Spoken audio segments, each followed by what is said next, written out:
రామమందిరం విరాళాల దుర్వినియోగానికి సంబంధించి విచారణ కాస్త బ్యాంకులపైకి మళ్లింది. ఈ కేసుకు సంబంధించి వివరాలు తెలుసుకునేందుకు ప్రత్యేక దర్యాప్తు బృందం సోమవారం State Bank of India Ayodhya ధామ్సాకు చేరుకుంది. ఈ ఆరోపిత దొంగతనం గురించి బ్యాంకుకు ముందస్తుగా తెలుసా, సకాలంలో చర్యలు తీసుకోవడంలో విఫలమైందా అనేటువంటి అంశంపై విచారణను ముమ్మరం చేసింది. దర్యాప్తు అధికారులు బ్రాంచ్ మేనేజర్తో సహా ఎస్బీఐ సీనియర్ అధికారులు కూడా ప్రశ్నించారు. అరెస్ట్ అయినటువంటి 8 మంది నిందితుల్లో 7 బ్యాంక్ స్టేట్మెంట్లను తీసుకున్నారు. కుంభకోణం వెలుగులోకి రావడానికి నెల రోజుల ముందే విరాళాల లెక్కింపు ప్రక్రియలోని అవకతవకల గురించి బ్యాంకుకు తెలుసా, ఒకవేళ తెలిస్తే అనుమానిత సిబ్బందిని ఎందుకు తొలగించలేదు అనేటువంటి విషయాలను సిట్ ఇప్పుడు పరిశీలిస్తోంది. దాదాపు 3 నెలల క్రితమే విరాళాల లెక్కింపు ప్రక్రియలో అవకతవకలు జరిగి ఉండవచ్చని ఎస్బీఐ గుర్తించి ఆలయ కానుకలను లెక్కించే సిబ్బందిని తొలగించాలని సిఫార్సు చేసిందని వర్గాలు వెల్లడించాయి. అరెస్ట్ అయినటువంటి 8 మంది నిందితుల్లో 6 ఎస్బీఐ అవుట్సోర్సింగ్ సిబ్బంది, అనుకల్ప్ మిశ్రా, లవకుష్ మిశ్రా, మనీష్ కుమార్ యాదవ్, రామ్ శంకర్ మిశ్రా, అవినేష్ మరియు కరుణేష్ శుక్లా. వీరు జన్మభూమి తీర్థక్షేత్ర ట్రస్ట్ ఉద్యోగులు కాదు, కానీ బ్యాంకు నియమించిన ఒక అవుట్సోర్సింగ్ ఏజెన్సీ జీతభత్యాల జాబితాలో ఉన్నారు. మరొక వైపు చెక్కులు క్లోనింగ్ చేయడం ద్వారా పంజాబ్ నేషనల్ బ్యాంక్ నుంచి డబ్బులు ట్రాన్స్ఫర్ చేసినట్టుగా అధికారులు గుర్తించారు. దీనికి సంబంధించి పోలీసులు ఎఫ్ఐఆర్ నమోదు చేశారు. ఇక అయోధ్య రామమందిర విరాళాల నిధుల దుర్వినియోగం జరిగిందంటూ దాఖలైనటువంటి పిటిషన్పై తక్షణ విచారణకు నిరాకరించింది సుప్రీంకోర్టు. ఈ కేసును వెంటనే విచారించాల్సిన అత్యవసర పరిస్థితి లేదని స్పష్టం చేసింది ధర్మాసనం.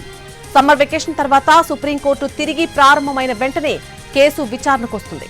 అయితే రాష్ట్ర ప్రభుత్వం వ్యవహరిస్తున్న తీరు అనుమానాలకు తావిస్తోంది. అందుకే స్వతంత్ర దర్యాప్తు సంస్థ అవసరమని పిటిషనర్ తరపు న్యాయవాది తెలిపారు.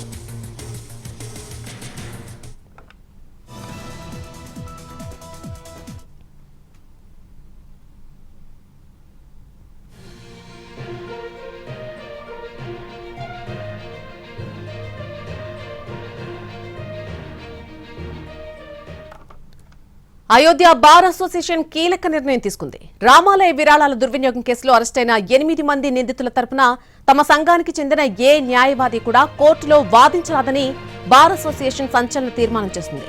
ఈ నిర్ణయాన్ని ఉల్లంఘించే న్యాయవాదులపై 5 లక్షల వరకు జరిమానా విధిస్తామని బార్ అసోసియేషన్ అధ్యక్షుడు కాళికా శరణ్ మిశ్రా స్పష్టం చేశారు.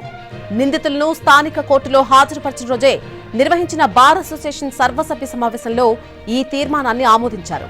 రామాలయానికి భక్తులు సమర్పించిన కానుకల దుర్వినియోగం ఆరోపణలు తమ మనోభావాలను తీవ్రంగా దెబ్బతీశాయని బార్ అసోసియేషన్ తెలిపింది. అందువల్లే సభ్యులంతా ఏకగ్రీవంగా ఈ నిర్ణయం తీసుకున్నట్టుగా పేర్కొంది. భవిష్యత్తు కార్యాచరణపై త్వరలోనే నిర్ణయం తీసుకుంటామని చెప్పింది. ఇక ఇదే సమావేశంలో శ్రీరామ జన్మభూమి తీర్థక్షేత్ర ట్రస్ట్ ప్రధాన కార్యదర్శి చంపత్ రాయ్, ట్రస్ట్ సభ్యుడు అనిల్ మిశ్రా, ఆలయ నిర్మాణ ఇన్ఛార్జ్ గోపాలరావుపై కేసు నమోదు చేయాలని కూడా బార్ అసోసియేషన్ తీర్మానించింది. వీరంతా మరొక 3 రోజుల్లో అయోధ్యను వీడాలని, లేని పక్షంలో నగరమంతా బంద్ చేపట్టి ఆలయాన్ని దిగ్బంధిస్తామని హెచ్చరించింది.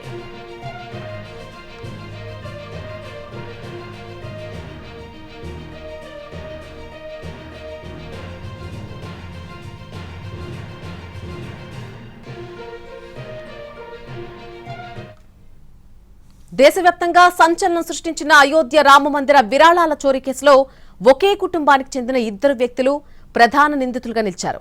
ఆలయ విరాళాల నిధులను దుర్వినియోగం చేసిన కేసులో అరెస్టైన 8 మందిలో అనుకల్ప్ మిశ్రా, అతడి బావమర్ది లవకుష్ మిశ్రా కీలక నిందితులని అధికారులు అనుమానిస్తున్నారు.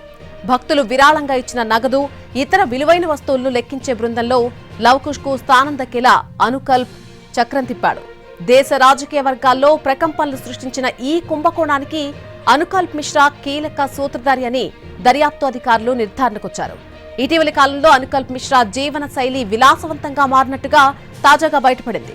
అయోధ్యకు సమీపంలోని బసవ గ్రామంలో అనుకల్ప్ మిశ్రా ఇల్లు అత్యంత విలాసవంతంగా ఉంది. ఇటీవలే గ్రామ శివార్లలో ఒక ఫామ్ హౌస్ కూడా కట్టుకున్నాడు. అలాగే ఇప్పటికే అతడికి ఒక కారు ఉన్నప్పటికీ తాజాగా మరొక స్కార్పియో వాహనాన్ని బుక్ చేశాడు. గత సంవత్సరం అయోధ్యలో సుమారు 65 లక్షల విలువైన ఒక ఇంటిని కూడా అనుకల్ప్ కొనుగోలు చేసినట్టు వెలుగులోకి వచ్చింది. కొన్నాళ్ల క్రితం వరకు అనుకల్ప్ కుటుంబం తీవ్ర ఆర్థిక ఇబ్బందుల్లో ఉండేదని, కానీ ఇప్పుడు వారికి ఏ లోటు లేదని గ్రామస్తులు తెలిపారు. బ్యాంక్ అవుట్సోర్సింగ్ బృందంలో పనిచేసిన అనుకల్ప్ 3 ఏళ్ల క్రితం ఆలయ విరాళాల లెక్కింపు బృందంలో చేరాడు. ఆ తర్వాత తన బావమరిది లవకుష్ మిశ్రాను కూడా బ్యాంక్ అవుట్సోర్సింగ్ ఏజెన్సీ ద్వారా అదే బృందంలో నియమించాడు. అధికారులు ప్రస్తుతం నిందితులైన 8 మంది ఆస్తులు, ఆర్థిక స్థితులపై దర్యాప్తు చేస్తున్నారు.